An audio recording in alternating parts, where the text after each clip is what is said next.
नमस्कार, देख रहे हैं आप बड़ी बहस। आपके साथ मैं हूं रेणु कैलाश। पंजाब सरकार के बजट में सभी वर्गों का विशेष ख्याल रखा गया है, फिर चाहे वो बेरोजगार युवा हो, शिक्षा का क्षेत्र हो या फिर स्वास्थ्य सुविधाएं। सभी जो मुद्दे सरकार की प्राथमिकता हैं उनको बजट में खास तरजीह दी गई है। और इसी कड़ी में किसानों के लिए सरकार ने 11,560 करोड़ का बजट पास किया है, जिसमें किसानों को दी जाने वाली कई सुविधाएं शामिल है। और इस बजट में किसानों के लिए कुछ बड़े ऐलान भी किए गए हैं। हालांकि विपक्ष इस पर भले ही निशाना साध रहा हो, लेकिन अगर इस बजट का बोलू आप देखें तो 11,560 करोड़ का बजट किसानों के लिए पास किया गया है। इस बजट में पंजाब सरकार ने कुछ बड़ी और अहम घोषणाएं किसानों के लिए की हैं। इसके अलावा अगर हम ओवरऑल इस बजट को देखें तो किसानों के लिए बड़े ऐलान तो किए हैं, साथ ही साथ जनता पर कोई बड़ा टैक्स नहीं लगाया गया है, जनता को राहत दी गई है। तो पंजाब सरकार जहां इसे जनता के हित वाला बजट बता रही है, वहीं विपक्ष इसको लेकर निशाना भी साध रहा है। इस पूरे बजट में देखें तो 15 नए मेडिकल कॉलेज भरे जाएंगे, 24,400 पदों पर भर्ती होगी, 36,000 कर्मचारी पक्के होंगे। ऐसे कुछ अहम घोषणाएं हैं जिनका ऐलान इस बार पंजाब की सरकार ने किया है। आपको बता दें कि 1,55,055 करोड़ रुपए का ये बजट पेश किया गया है। साथ ही साथ कोई नया कर भी नहीं लगाया गया है। पंजाब विधानसभा में मान सरकार ने अपना ये पहला बजट पेश किया। वित्त मंत्री हरपाल सिंह चीमा ने 1,55,860 करोड़ रुपए का ये बजट पेश किया है। साथ ही वित्त मंत्री हरपाल सिंह चीमा ने इस बजट के दौरान कहा भी कि 1 जुलाई से पंजाब के लोगों को 300 यूनिट प्रति महीने बिजली फ्री मिलेगी, जिसका ऐलान काफ़ी पहले किया गया था। आम आदमी पार्टी जब ये चुनाव लड़ रही थी तब उसने अपने एक तरीके से आप कहें घोषणा पत्र में या अपने वायदों में इस बड़े ऐलान को शामिल किया था, जिसको लेकर बजट का प्रावधान अब कर दिया गया है बजट में। इसके साथ ही वित्त मंत्री हरपाल सिंह चीमा ने बड़ा ऐलान करते हुए शिक्षा के क्षेत्र में दिए जाने वाले बजट को भी बढ़ाने का ऐलान किया। उन्होंने कहा कि पंजाब की सरकार टैक्स चोरी करने वालों के खिलाफ सख्ती से कार्रवाई करने के लिए प्रतिबद्ध है। अब आपको ये भी हम बताते हैं कि पंजाब सरकार के बजट में क्या कुछ खास है। दरअसल प्रदेश की जनता के लिए इस बार कोई टैक्स नहीं बढ़ाया गया है, कोई कर का बोझ जनता पर नहीं लगाया गया है। दरअसल बजट के लिए लोगों ने 20,384 सुझाव दिए थे। इसी के साथ इस बजट में वन विधायक वन पेंशन की भी शुरुआत कर दी गई, इसका प्रावधान किया गया है। ये भी एक बड़ी घोषणाओं में रहा पंजाब की मान सरकार को अगर हम देखें। साथ ही साथ डिजिटल बजट इस बार पेश किया गया है, जिस पर सालाना 21 लाख रुपए की बचत की गई है। टैक्स चोरी को रोकने के लिए एक इंटेलिजेंस यूनिट बनाई जाएगी, इसकी घोषणा भी इस बार के बजट में की गई है वित्त मंत्री हरपाल सिंह चीमा की तरफ से। साथ ही साथ 1 जुलाई से पंजाब के लोगों को, जैसा हमने आपको जानकारी दी, 300 यूनिट फ्री बिजली दी गई है। साथ ही युवाओं के रोजगार के लिए 714 करोड़ रुपए का बजट रखा गया है।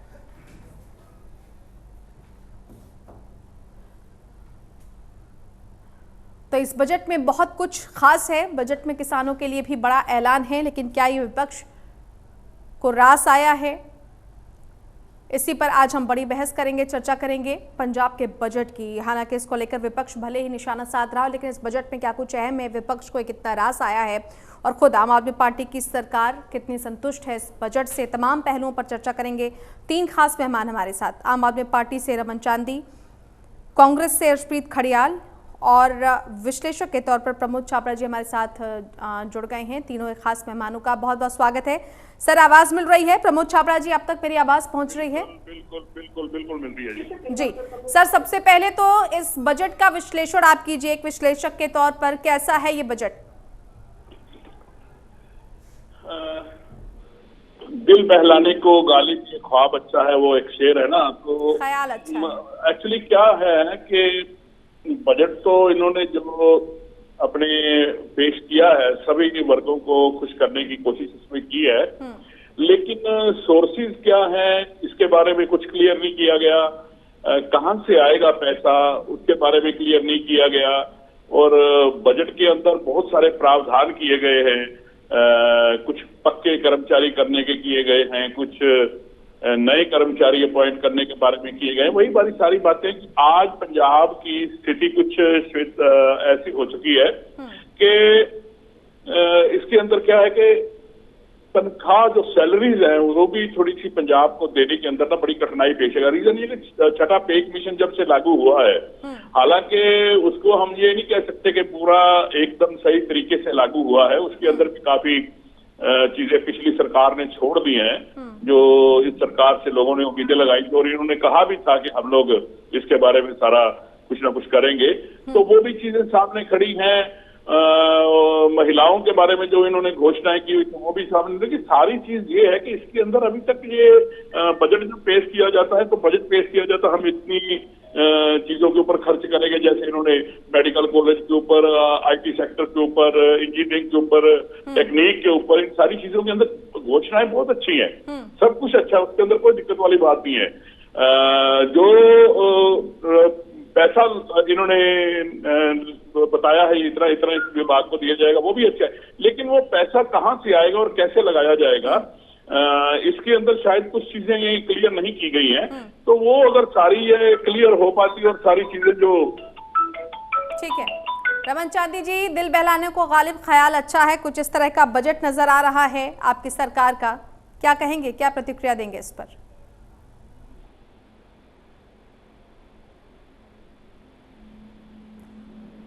रमन चांदी जी, आवाज मिल रही है आपको? जी जी जी मैडम बताइए, मैं दूसरे फोन पे लग गया।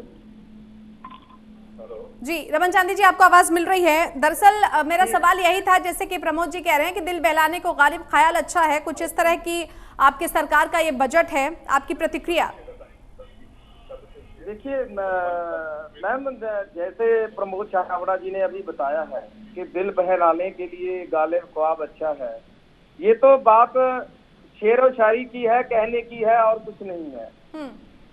इनको जो अच्छा लगा इन्होंने वो कह दिया।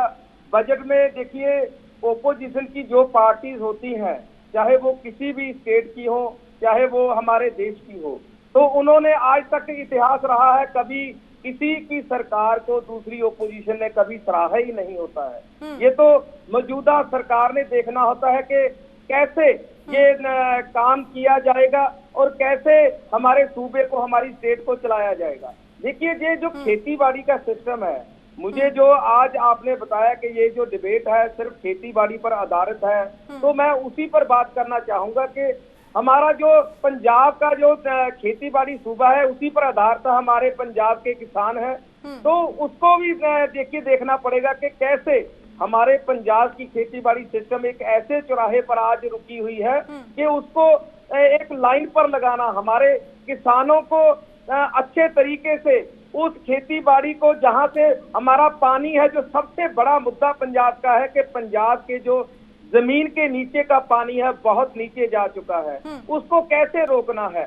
और जितना भी हमने बजट रखा है 11,500 करोड़ के करीब का है बजट है हमारे खेती बाड़ी के लिए, हमारे पराली सिस्टम के लिए, देखिए मूंगी की फसल के लिए, ये सारा कुछ जो कुछ किया गया है ये पंजाब के किसानों के लिए किया गया है। ठीक है, जो कुछ आपके पास आना चाहेंगे। रमन चांदी साहब ये कह रहे हैं कि जो कुछ भी किया गया है पंजाब की जनता के हित में किया गया है, पंजाब के किसानों के हित में किया गया है। आपको क्या नजर आ रहा है इस बजट में?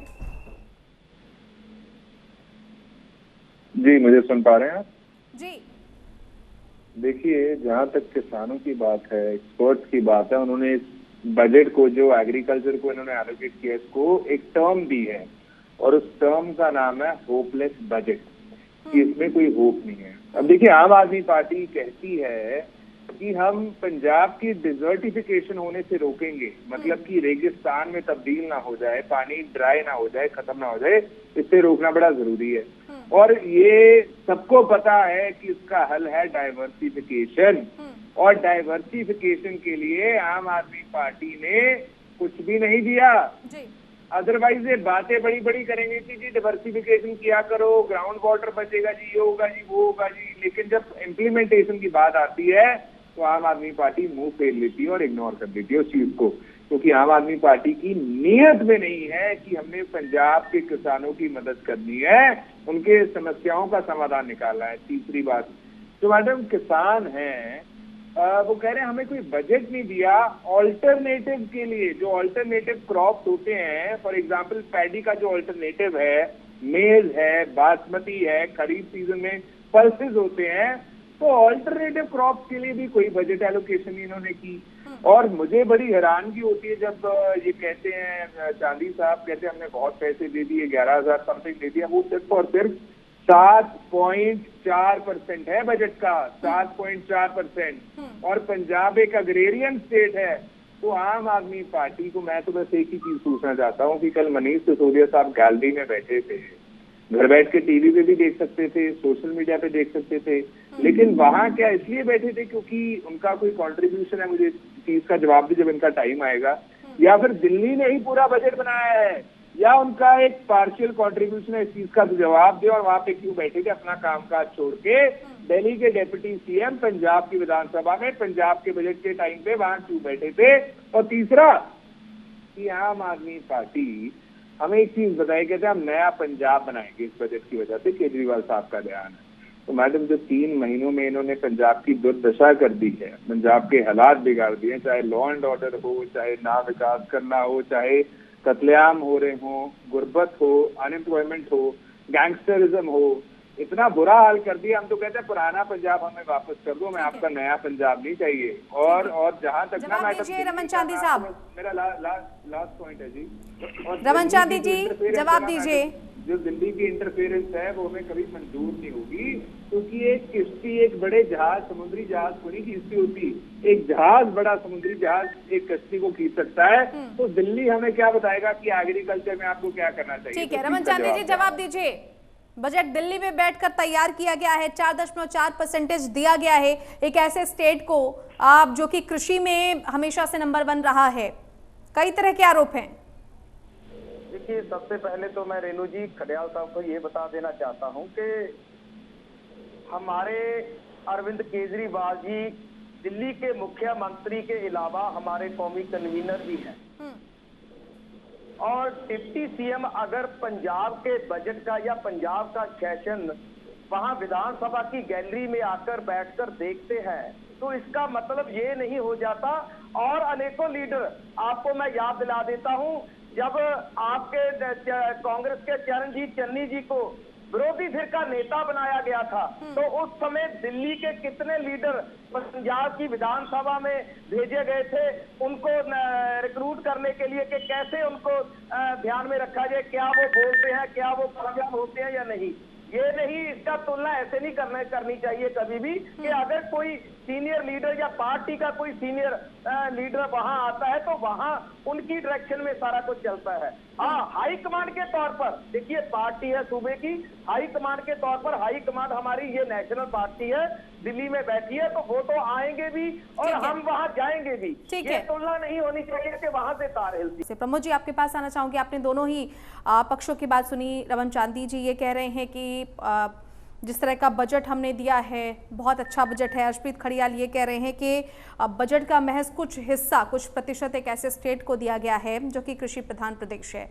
आपकी एक बार फिर से प्रतिक्रिया, एग्जीक्यूशन में किस तरह की दिक्कतें प्रमोद जी आप देख पा रहे हैं?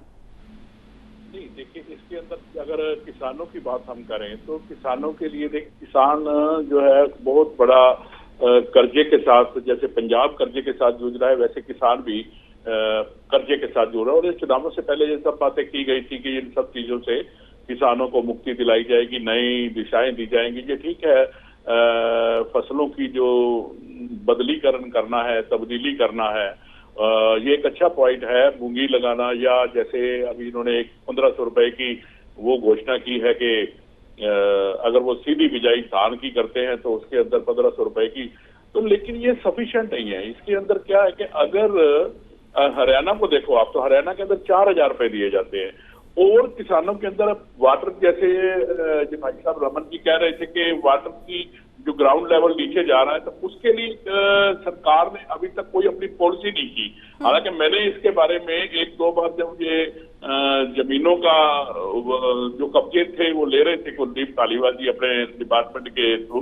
तो मैंने इनको कहा था, मैंने कि कब्जे लेना कोई बुरी बात नहीं है, जो औने पौने दामों के ऊपर कब्जे हैं तो वो लेने भी चाहिए, और उनको नए रेट के साथ पंचायती जमीनों को जो लगभग 60,000 के करीब 60,000 एकड़ के करीब है, अगर वो देती है तो सरकार को उससे बेनिफिट होगा। और उसके अंदर हर गांव के अंदर पहले किसी जमाने में एक छप्पड़ हुआ करते थे हमारे पंजाब के अंदर, तो उनके अंदर एक डक्टिंग सिस्टम बनाया जाए। डक्टिंग सिस्टम क्या होता है? 10 बाई 10 का एक डक्ट बनाया जाता है, उसको जमीन के वाटर लेवल ग्राउंड जो हमारा जमीन का पानी है उसके साथ कनेक्ट किया जाता है, और गांव का सारा जो पानी वेस्ट पानी होता है, या यूं कह लीजिए बरसात का पानी जो इधर उधर बहता है और बेकार जाता है, और कई बार नहरों में पानी का उछाल आता है, तो जिसको हम ये कह देते हैं अभी गर्मी आएंगी पानी का वो होगा, धान की खेती के लिए भी मतलब पानी कई बार सरप्लस हो जाता है, तो वो सारा पानी हर गांव के अंदर इकट्ठा हो तो उसकी डक्टिंग सिस्टम के साथ हम ग्राउंड वाटर को ऊपर ला सकते हैं। ये मैंने सुझाव इनकी सरकार के पोर्टल पर भी दिया था, तो पता नहीं उसके बारे में कुछ विचार किया है कि नहीं। इन चीजों के ऊपर खर्चे नहीं होते हैं, इसके ऊपर कोई खर्चे नहीं होते। फिर जो डक्टिंग बनाते हैं तो उसके अंदर फिशरी का काम किया जा सकता है, और वो गांव की पंचायत